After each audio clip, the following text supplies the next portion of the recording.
soy Florentina Gamarro. Les doy la bienvenida a un nuevo episodio de nuestro podcast semanal. Hoy les propongo hablar de un tema que considero nos interroga más de lo que hablamos de él, y es el que tiene que ver con las interrupciones de la cura. En este punto lo que me parece importante es diferenciar que una interrupción no es una culminación, ¿no? Un final de análisis. Si es que un final puede entenderse como un proceso en el que hay una orientación y entonces una culminación tendría que ver con un efecto de decantación del trabajo analítico. Y quiero diferenciar una interrupción, ¿no?, que se produce, podríamos decir, por no estar establecidas algunas condiciones que orientan un análisis hacia una posible culminación, ¿no? Y que podemos decir que implica por lo menos dos cuestiones. En primer lugar, sabemos que una culminación podría implicar la caída del sujeto supuesto al saber, ¿no? Y por el otro lado, ciertas cuestiones que hacen al trabajo realizado en torno al objeto. Con respecto a la primera cuestión, se habla de una destitución subjetiva.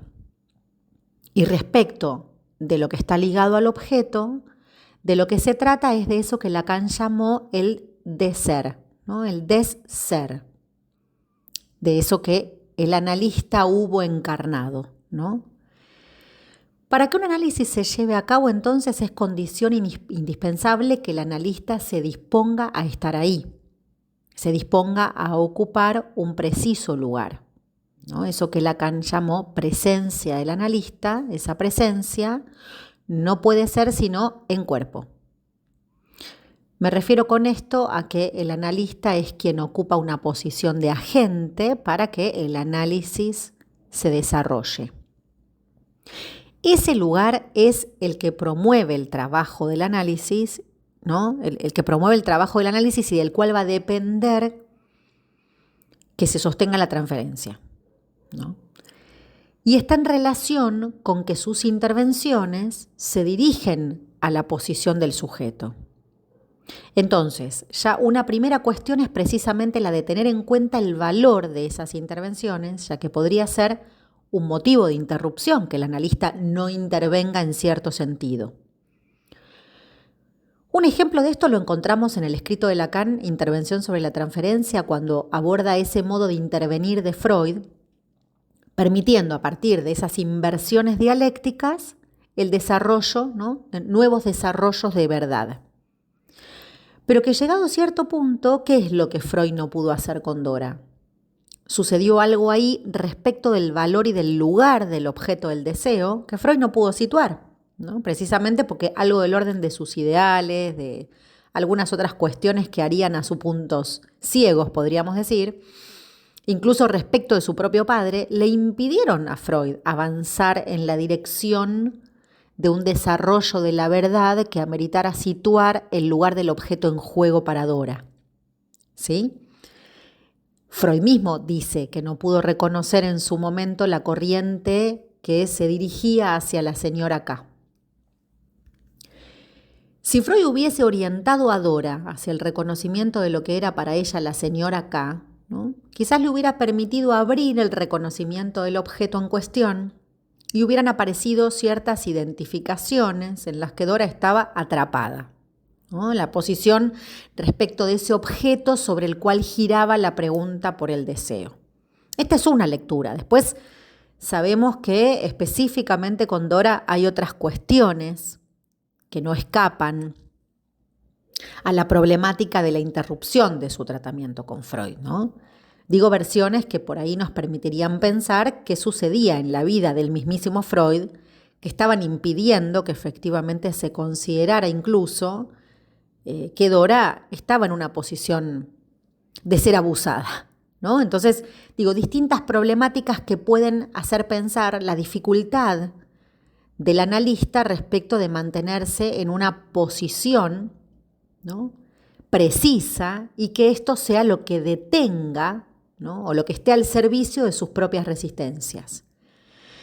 Entonces la transferencia, nos dice Lacan, no es nada real en el sujeto, sino precisamente la aparición en un momento de estancamiento de la dialéctica analítica de los modos permanentes según los cuales constituyen sus objetos. ¿No? Vemos que en este caso lo que pasa cuando el analista interviene desde los ideales, desde sus propias dificultades, etc., por ejemplo, el furor curandis podría ser una aspiración que funciona al servicio de cierta resistencia, o cuando se dirige demasiado precipitadamente a deshacer el síntoma o a consistir el sentido, ¿no?, de predominancia simbólica o imaginaria, allí entonces hay algo que va a aparecer como un factor resistencial. Entonces la función que Lacan denominó sujeto supuesto al saber y que supone que a aquel a quien le supongo el saber lo amo, indica que hay un amor necesario para la instalación de la transferencia y que el analista allí deberá subvertir la posición del saber y reconducir el amor, ¿no?, hacia ese saber del inconsciente para despejar, además, las implicancias inherentes al objeto en cuestión, ¿no? Entonces acá es donde se hace imprescindible que pensemos la función deseo del analista, ¿no?, propuesta como el principal motor del análisis, podríamos decir, operador del análisis, como su mecanismo fundamental, ¿no? Ya desde el seminario 1, Lacan llama a la posición del analista docta ignorancia, ¿no? En este punto me parece que es fundamental destacar la importancia del análisis del analista, precisamente para estar advertido de ese lugar que rápidamente puede convertirlo en ideal y hacer tambalear ese lugar necesario de ignorancia docta. La segunda cuestión que mencionamos es la que se va a referir al objeto. Si consideramos que pasar por un análisis permite un recorrido, una travesía por las vueltas que un sujeto va dando en relación al objeto y su posición como sujeto respecto de dicho objeto, esto es con la finalidad de arribar ni más ni menos que a ese lugar de objeto que el sujeto fue para el otro. Entonces, podemos decir que un análisis desde el inicio siempre supone un punto ignorado por el sujeto respecto del goce inherente a su posición, ¿no? Es por esto que eso que llamamos semblante refiere a ese prestarse del analista a que se ponga en juego ese lugar de objeto en el que tarde o temprano será convocado, ubicado por el analizante, ¿no?, dependiendo cuánto el analista se pueda prestar para eso. Ahora bien, queda claro que es el lugar, no es el de saber alguno, sino el de soportar el saber no sabido en el significante. ¿No? Esta es una diferencia importante porque es el lugar que no le pertenece al saber, sino al de soportar el saber que no se sabe. ¿No? Ese saber que no se sabe es el que entra en juego en la lógica significante, más precisamente en la letra, porque es en torno a la letra que el saber empalma con una verdad, en tanto posibilidad de saber agujereado. Lo digo de otro modo. Es desde el lugar de la verdad que podemos interpelar el saber. La posición del deseo del analista se encuentra en la verdad contraria a la del saber. Entonces, hay un término que Lacan utiliza para referirse a aquello que del lado del analista queda como testimonio del fin/final de un análisis, y es eso que llama des-ser, ¿no? Un juego homofónico con el des-être. El des-ser podemos decir que hace referencia precisamente a la caída del ser. Se trata de una función crítica del ser. Entonces pensemos esto ahora en relación al síntoma. ¿Vieron que el síntoma neurótico siempre se presenta en algún punto como algo del orden de lo que es así para el neurótico, ¿no? Es así y punto. Contiene ciertas fijezas. Entonces podemos decir que en el proceso de un análisis de lo que se trata es de que esas fijezas que son lo que son, se vayan paseando, despojando. Y aquello que le ha dado consistencia al ser del sujeto, ¿no? En esa consistencia sintomática, en su valor de sentido, podríamos decir, pueda acercarlo a su falta en ser, que no es otra cosa que su división, ¿no? Porque si pensamos que la división del sujeto marca esa diferencia radical entre lo que cree ser y lo que es, lo que dice y lo que piensa y lo que es, entonces esta división es lo que se pone a trabajar en el análisis.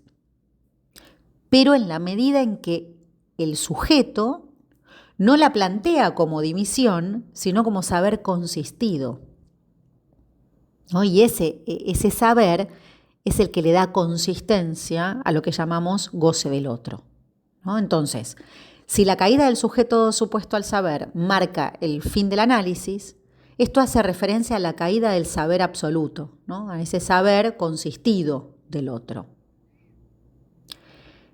Es importante aclarar que esto no quiere decir que el otro cae y desaparece y entonces no hay más otro en la vida de un sujeto. Eso sería un verdadero disparate, ¿no? De lo que se trata es precisamente de la caída de ese punto de aplastamiento que el saber, ¿no? Produce en ese dejar al sujeto atado.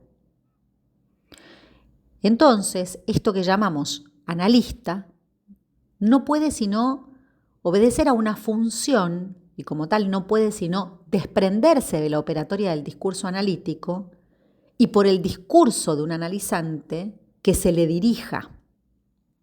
¿Sí? Lo que quiero decir es, no podemos llamar analista, no puede ser analista, sino alguien que está ubicado ahí precisamente porque su función se desprende de la operatoria del discurso analítico. Si el psicoanalista es aquel que por haber sido llamado a encarnar el lugar del saber, ¿no? Solo por su acto garantiza el sujeto supuesto al saber, luego devendrá entonces residuo, ¿no? El analista deviene desecho. Y esto restaura entonces ese desser, ¿no? Que el analizante ha transitado. Se trata de lo que no se tiene y de lo que no se tiene ser. Entonces, volvamos a las interrupciones. Podríamos preguntarnos en qué lugar quedamos como analista frente a las interrupciones. ¿Qué sucede con ese lugar que se sostiene en la función deseo del analista? Porque no es lo mismo ir a parar al lugar de desecho, ¿no? En el marco de un fin de análisis, que lo que sucede en una interrupción. ¿En qué lugar quedamos los analistas ante las interrupciones? O mejor dicho, ¿qué de la posición del semblante y de la función del deseo del analista no ha logrado operar, ¿no? O lo ha hecho de manera fallida? ¿Qué quedó inconcluso? ¿Qué no ha podido operar? Sería la pregunta, ¿no? Y Lacan nos va a decir que un análisis se establece como ciencia de lo particular, ¿no? Del uno en uno. Por lo tanto, puede que las interrupciones nos dejen en lugares diferentes, que no podamos generalizar, por supuesto, y que tengamos que pensarlos a la luz de cada uno, ¿no? Pero sí pensar que la caída del analista de su posición podría estar en relación con la destitución del sujeto supuesto al saber, es decir, dejando de ser eso que se suponía, y esto en tanto se trate de una terminación, de una culminación de un análisis. Pero cuando un analista no puede ocupar un lugar diferenciado de aquel que la demanda le impone, ¿no? Ese lugar asociado al sujeto supuesto al saber, entonces la labor analítica se va a poner en peligro, ¿no? Cuando Lacan dice la resistencia es generada o engendrada en la práctica misma, y en este sentido es que no hay otra resistencia al análisis que la resistencia del analista, se refiere precisamente a eso que del lado del analista no logra estar a la altura del lugar que tiene que ocupar.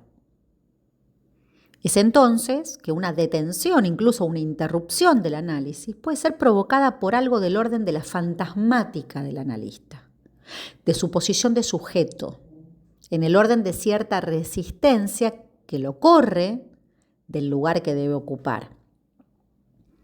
Digamos que esas sorderas o incluso sus propias fijezas hacen que el objeto que le concierne no deje lugar para que pueda ocupar, ¿no?, ese lugar de semblante del objeto que se pone allí a jugar en el papel que la transferencia le otorga. Algo que podríamos decir interfiere por resistirse a la pérdida de un goce que le concierne.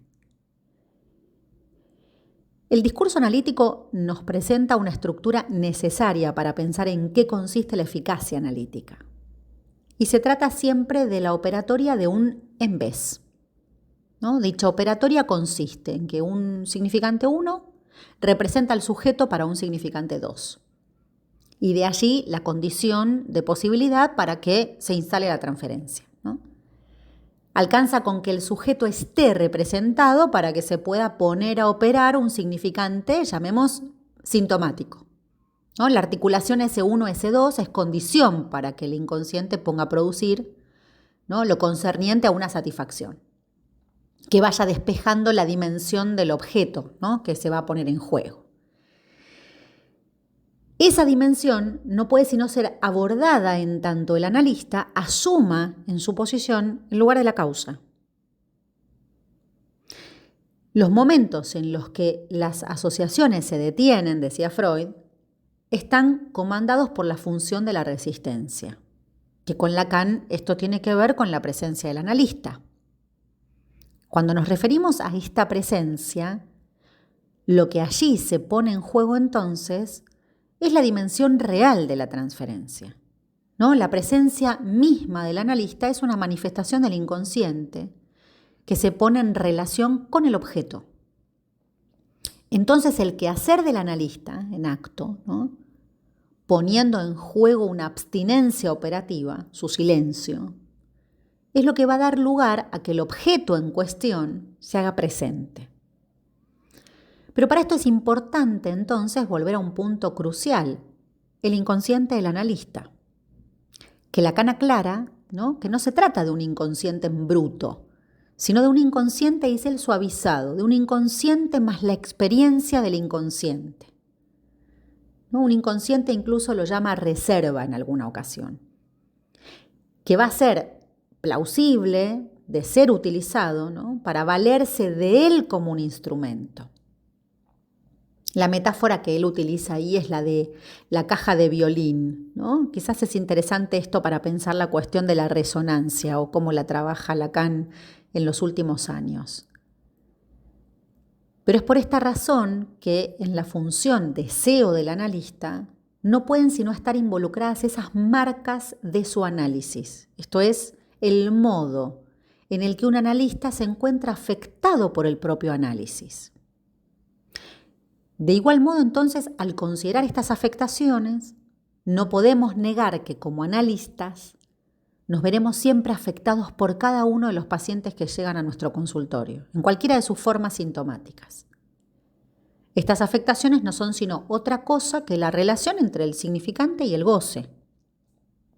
Entonces, el deseo del analista es precisamente ese lugar del cual nos valemos para descompletar ese saber que la transferencia nos confiere, ¿no? El deseo del analista es eso que ubicamos en la vertiente real de la transferencia y de la cual nos valemos para desconsistir esa vertiente que ya Freud ubicaba como resistencial, como vía para conducir al analizante a eso que Lacan denominó su fantasma fundamental. Es en este punto que la vía, ¿no?, es que el analista se haga deseo. Entonces, si pensamos que el sujeto va a suponer del lado del otro el objeto de su deseo, se hace indispensable que el analista descomplete, desconsista, que se descuente para que el sujeto se encuentre con el objeto que fue para el otro. Solo así se podrá poner en juego esa gramática pulsional articulada a la demanda, ¿no?, que el deseo del analista va a permitir enlazar. Entonces, volvamos. Cuando hablamos de interrupciones, ¿no se hace entonces indispensable que podamos leer los efectos de posibles cuestiones inherentes a las resistencias de los analistas que al menos podamos pensar respecto de la posición del analista, en tanto equivoca el rumbo cuando su posición de sujeto se ve comprometida y entonces esto le impida ocupar el lugar que la transferencia le otorga, ¿no? Como así también cuando se ubique como otro, gran otro, con mayúsculas, ¿no? Poseedor del saber, depositario del saber, cuya orientación no va a escapar a ofrecerse a las identificaciones. Y por último, más aún, cuando lo que se ponga en juego sea una posición respecto del objeto del goce que le concierne. El sujeto supone en el campo del otro al objeto causa de su deseo. Y el deseo del analista va a ser aquello que propicie ese descompletamiento del otro. O no, ¿no? Pero de lo que se trata es de que se ocupe precisamente de esa posición de descompletar al otro de la transferencia para que advenga ese objeto, ¿no?, puesto en juego para el sujeto. Gramática de la pulsión que articula la demanda en juego, como decíamos hace un rato, ¿no? En tanto, el deseo del analista no podrá pensarse sino como una función que resulte de su propio paso por un análisis.